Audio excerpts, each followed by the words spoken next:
They thought he was just an old man in a cap. They lied. He listened, and then he took off the hat. Before we dive in, let us know where you're watching from today, and if you like this story, don't forget to subscribe. The midday sun beat down on the cracked pavement outside Iron Line Motors, its steel and glass facade gleaming in corporate perfection. But Chuck Norris didn't see the polish. He saw what might be rotting beneath it. A worn baseball cap shaded his eyes. His beard had grown longer than usual, gray around the edges. A denim jacket hung loose over his frame, hiding the quiet power in his stance. From a distance, he looked like just another old-timer shopping for a second-hand ride. Harmless, forgettable, exactly the way he wanted it. Chuck took a breath and stepped through the showroom doors. Inside, the scent of new leather mingled with stale coffee. Sales chatter filled the space, slick voices layered in forced friendliness. A young man in a fitted blazer and too perfect haircut leaned against a glossy black pickup, flashing a rehearsed grin to a nervous-looking couple. Chuck scanned the room. Polished floors, branded banners, laughter from behind a desk. And yet something felt off. Not loud or visible, but like oil just beneath the paint. He approached the reception counter. A clipboard lay unattended beside a display of glossy brochures. Chuck picked it up and scanned the names. Sales Rotation Week 17. There was Kyle circled in red. That name had appeared too many times in internal reports. Top salesman, top returns, top complaints. But the district managers always brushed it off. He gets results. Clients can be difficult. No hard evidence. Chuck believed in results too, but not the kind that reeked. He placed the clipboard down and kept walking. A tall figure approached from the side. Early 30s, clean-shaven. Confidence. Kyle, looking for something specific today, sir. Kyle's voice was bright, practiced. Chuck tilted his head slightly, thinking about a truck, something dependable. Kyle's eyes sparkled with the smell of commission. Perfect. We got just the one. He turned and gestured toward a sleek SUV near the back. Chuck followed silently.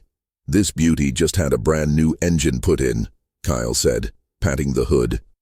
Client wrecked the original. We replaced it 2 weeks ago.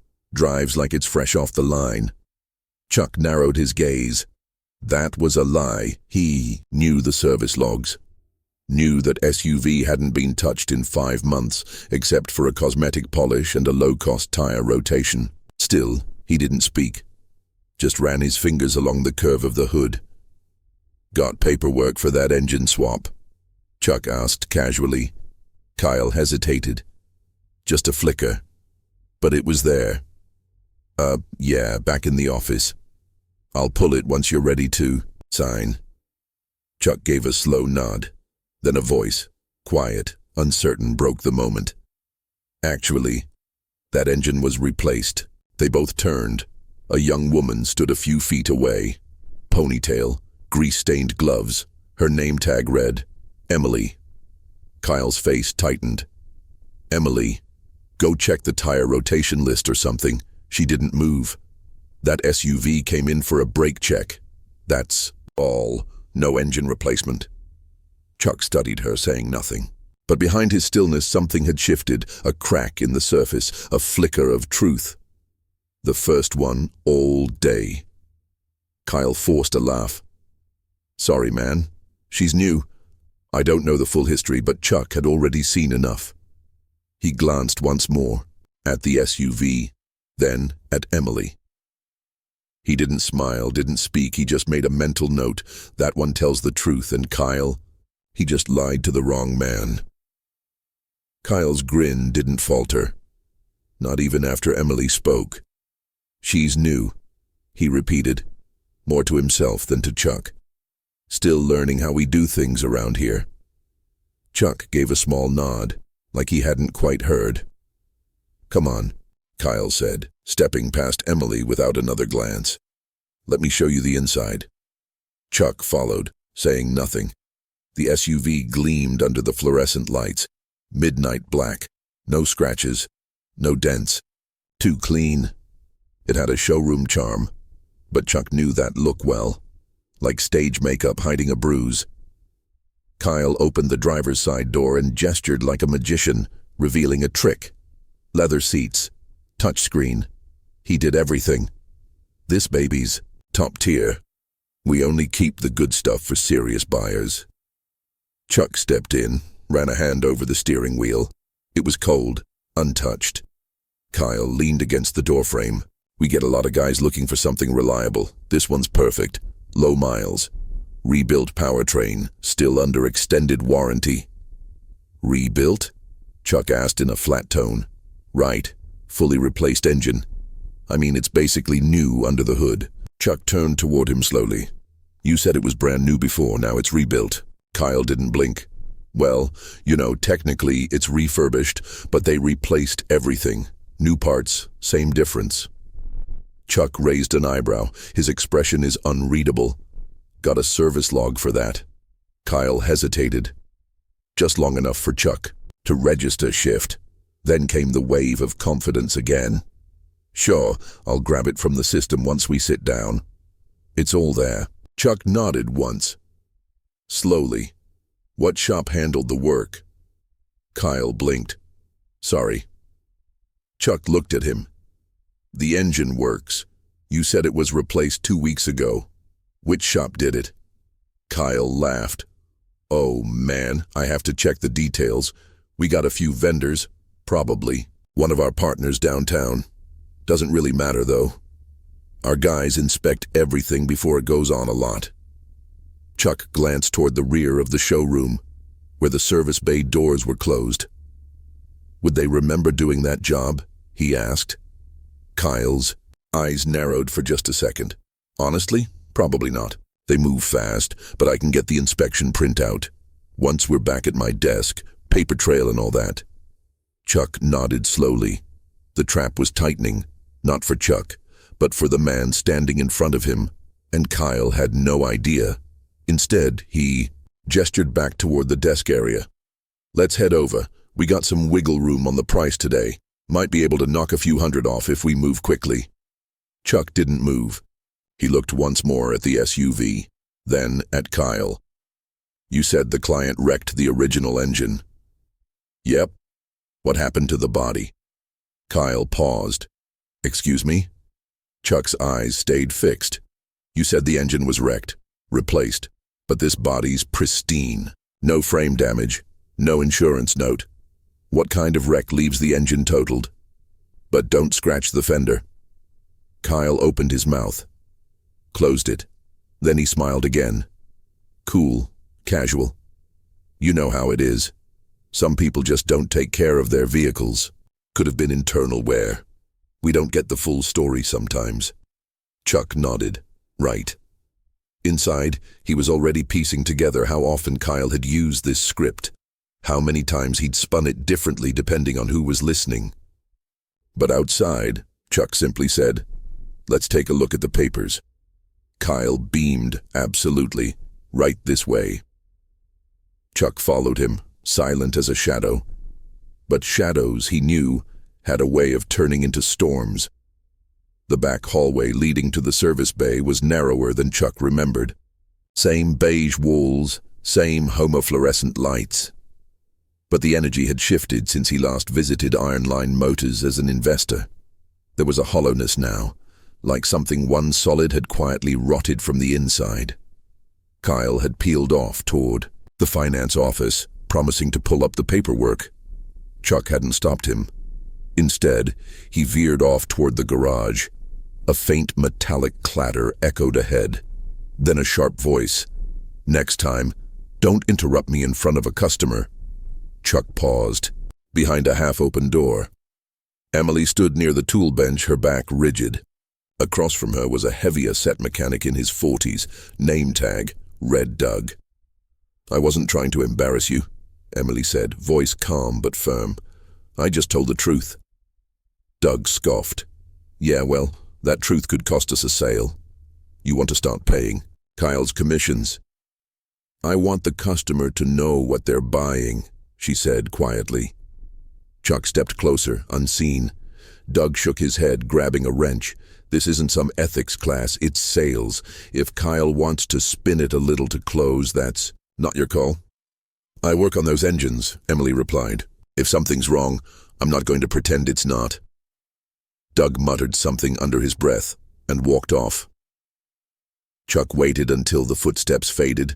Then, with quiet steps, he pushed the door wider and entered the bay. Emily didn't hear him. At first, she had turned to a battered sedan, her gloved hands adjusting a socket wrench against a valve cover. Chuck stood a few feet away, watching. The way she worked, precise, no wasted movement, grease on her sleeves, a smudge of oil on her cheek she hadn't noticed. No performance, no pretense, just someone doing the job the right way. She glanced up, and startled when she saw him. Oh, sorry, service area's not for customers. Chuck didn't correct her. You're Emily, he said, voice level. She nodded cautiously. That's right. You said the truth earlier about the SUV.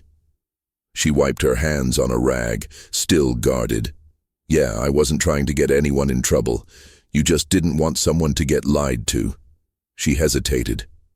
It happens more than you think. Chuck studied her. Have you ever reported it? Emily exhaled through her nose. Once. A few months ago. Different case, same story. The regional manager never followed up. After that, Frank told me not to stir things up unless I had proof. And now? She shrugged. I don't say anything unless it's serious, and even then they don't listen. Chuck nodded slowly. Why'd you speak up today? Emily looked at him, eyes steady. Because it was wrong, she said. And someone was listening. That answer didn't come from training. It came from something deeper. Integrity uncoached. Chuck looked around. The other mechanics weren't nearby. No one else had stepped in earlier. Just her. Thanks for saying it, Chuck said finally. Emily blinked, surprised. You're welcome. Name's Jack, Chuck said, using the alias he'd registered at the front desk. Just looking for the truth under the hood. She gave him a faint smile. Well, you came to the right place. Chuck turned, walking back toward the showroom. In his mind, the pieces were forming. This wasn't just about a lying salesman anymore. It was about the kind of place where telling the truth made you a problem. And Chuck was about to become a much bigger one.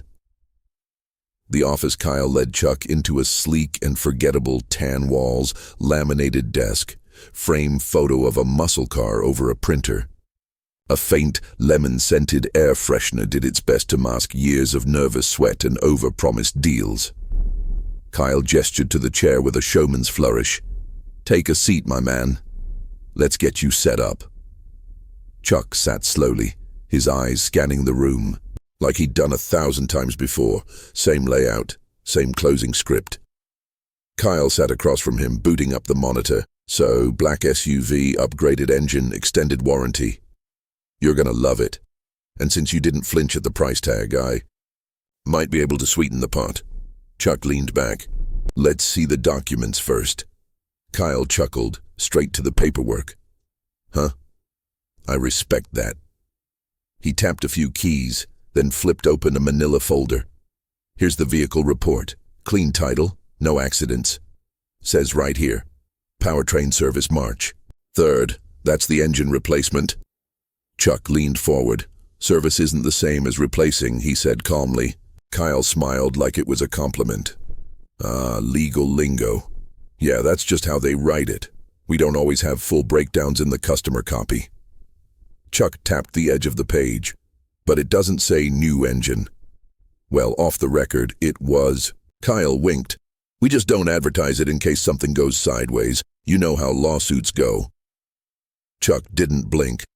I'd still like to see the full inspection file. Kyle paused. Yeah, sure. I'll get Frank to send that over. Might take a minute. Chuck folded his arms, voice flat. You said it was a brand new engine, then refurbished, now just serviced. Which one is it? Kyle shrugged. End of the day, man, it drives like new. That's what matters, right? Silence filled the room. Chuck let it stretch. Then Kyle shifted gears. Look, you seem like a straight shooter. Let me give it to you real. This car's been sitting for a while. We cleaned it up, tuned it, slapped on fresh tires. Do I know every bolt's been swapped? No, but the price reflects that. Chuck raised an eyebrow. So now it's not a new engine? Kyle leaned forward, lowering his voice. It's sales. People don't buy what the paper says. They buy what they feel. You felt that card in you. Chuck stared at him. Long, hard. Kyle grinned. Come on, let's write this up. I'll take $500 off the sticker. Today only. He slid a contract across the desk. Chuck looked down at it. Simple, clean, except for the fine print. Tiny clauses, buried, limits, vague definitions, nothing illegal, just dishonest enough to matter. You get a lot of returns? Chuck asked softly. Kyle blinked. Huh. Customers. Coming back, complaining, asking questions. Kyle waved him off. It happens. We deal with it. Frank smooths things over. Some people are just picky. Chuck picked up the pen Kyle had laid out, balanced it between his fingers. Then he set it down. I'll need some time to think, he said. Kyle's smile faltered. I mean, sure, just know I can't guarantee that price if you come back tomorrow. Got a couple people eyeing that SUV. Another sales trick, the illusion of urgency. Chuck had taught it to closers in the 90s, back when people still respected the truth behind it. He stood slowly. I'll take my chances. Kyle nodded stiffly. Your call. Chuck walked toward the door. His boots are quiet on the laminate floor, at the threshold. He paused and looked back.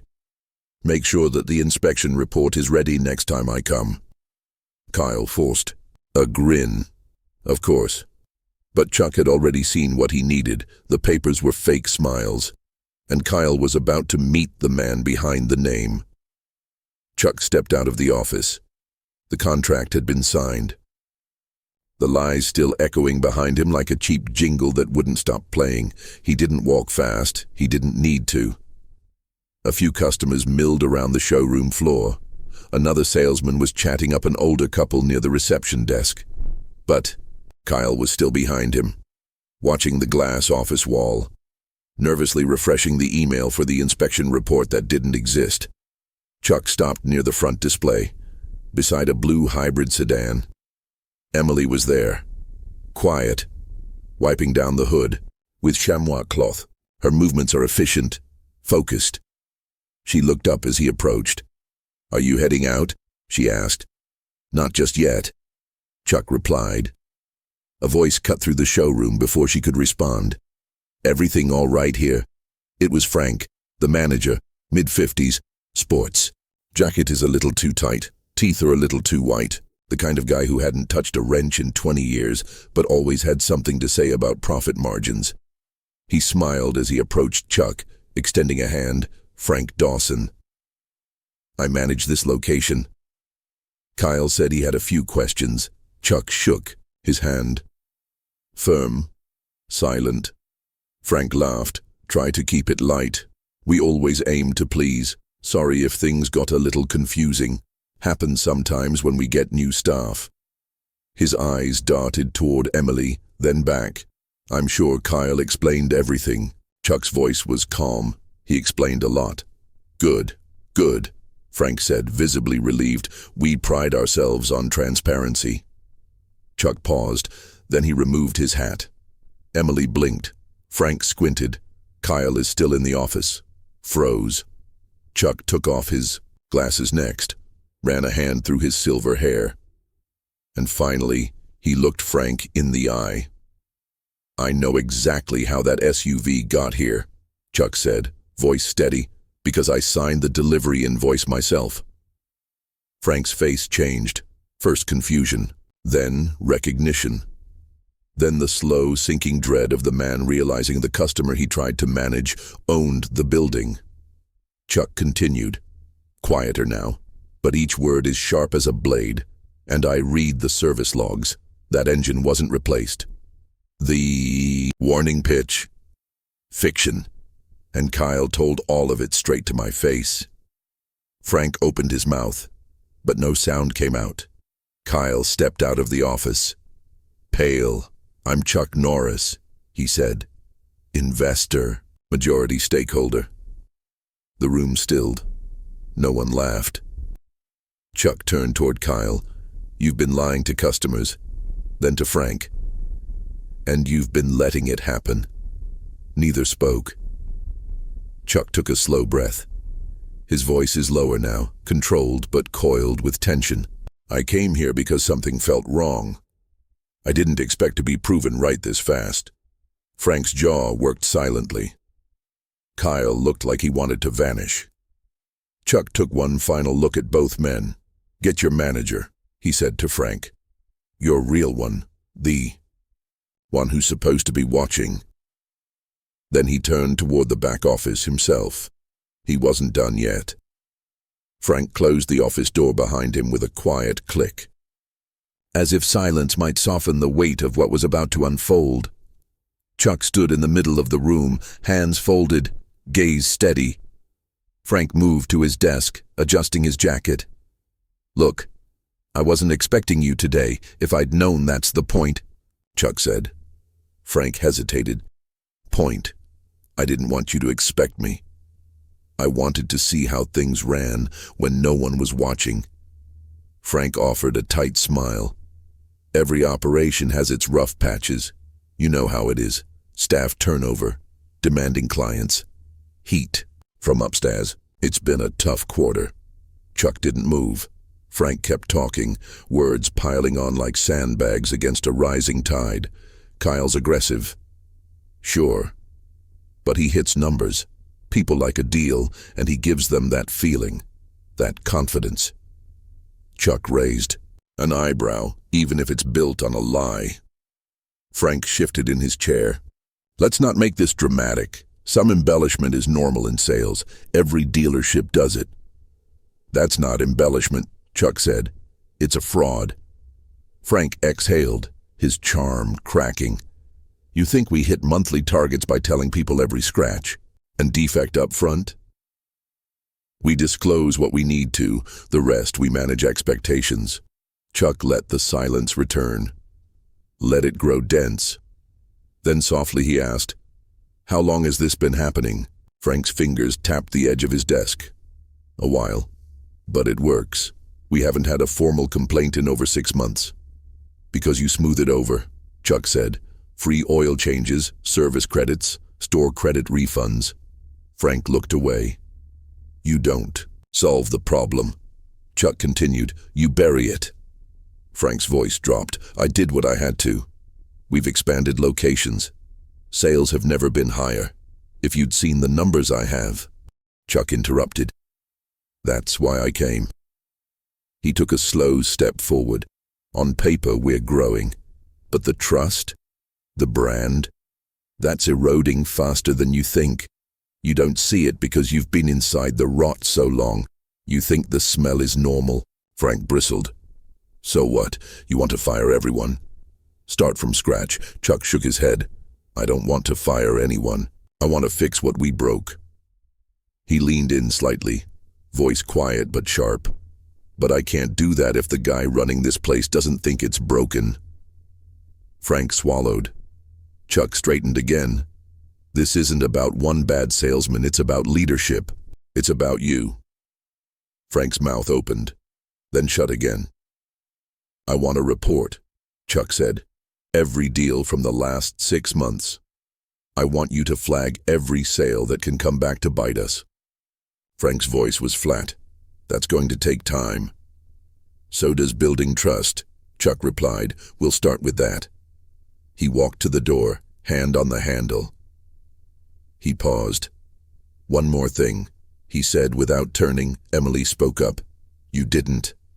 Then he stepped out, leaving Frank alone in the quiet room, where every number on the spreadsheet now felt like a ticking clock. The office Chuck chose wasn't fancy, just an old staff room with a mismatched desk and a dusty window that looked out over the service bay. He didn't need comfort, he needed clarity.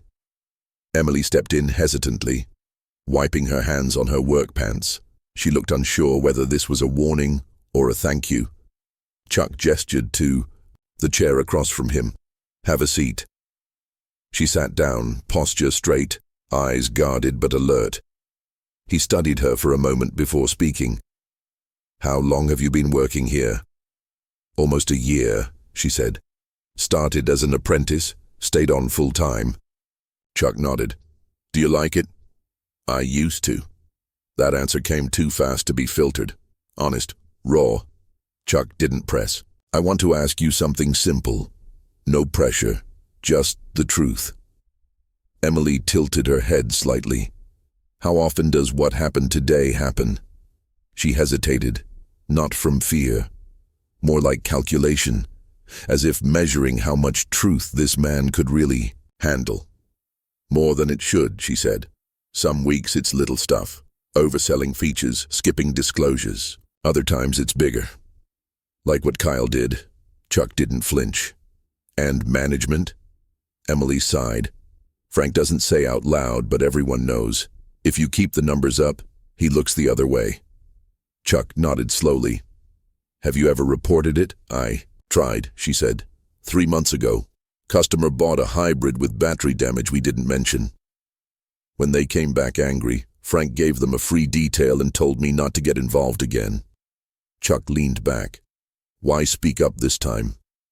Emily looked him in the eye. "Because it wasn't just a sale, it was a lie, and I was tired pretending I didn't hear it." Silence settled between them, not heavy, just true. Chuck tapped a knuckle on the table. "You've got guts."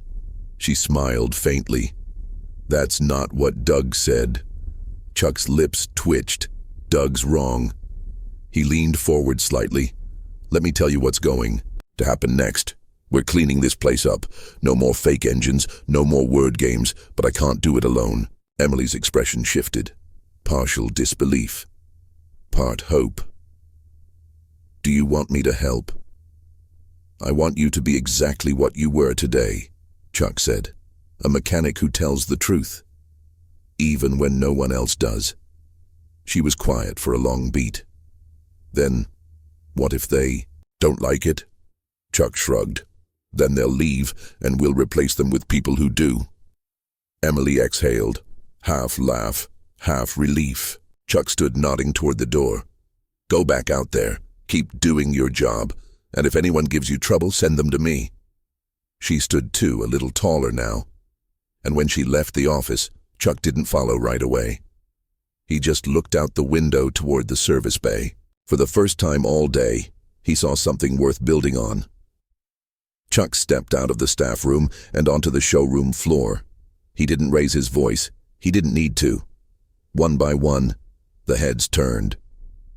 A junior salesman near the reception desk froze mid-pitch. A tech assistant carrying coffee stopped walking. Doug looked up from a clipboard, blinked, and stepped back instinctively.